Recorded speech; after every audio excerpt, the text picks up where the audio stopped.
So I recently finished reading The Stolen Queen by Fiona Davis.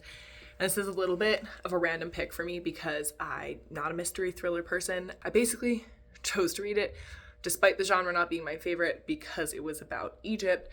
And as somebody whose sexual awakening was Brendan Fraser in The Mummy and who watched that movie an insane amount of times, anything with like an Egyptian curse is very up my alley. I actually think that it's not really this book's fault that we didn't get along. Our main character is an older woman who works at the Met, I believe, in like the Egyptian department, and she decades back was an archaeologist in Egypt. And so I like the marketing makes it sound like it's about this curse that might have been awoken and going back to Egypt to face it, which was really up my alley. And I think it's kind of the marketing's fault that I didn't enjoy this, because at the end of the day, it's more decades prior, some family members, keeping it vague, she thought had died or disappeared, and now she's just trying to figure out what happened to her family, and that's it. You go to Egypt, but it's really not about Egypt. There's no curses, there's no supernatural component. It's just this woman who's trying to solve this little mystery, and as somebody who's, again, not really a mystery thriller person, that didn't really intrigue me that much.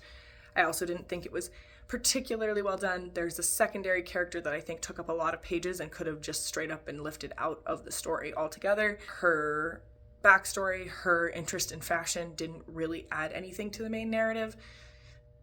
If you're a mystery thriller person, I'm seeing a lot of high reviews for it, so don't write it out completely, but certainly don't think the way I did that it's going to be some supernatural Egyptian curse adventure.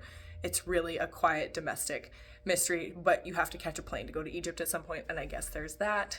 Yeah, the secondary character basically just bumbles literally into plot conveniences to move the story along. We read it for my book club, so 3 opinions, only 3 people in my book club, but none of us particularly liked it, but none of us are super mystery thriller people, so if you are a mystery thriller girly, maybe there's something here for you, but was not super impressed, so 2 stars.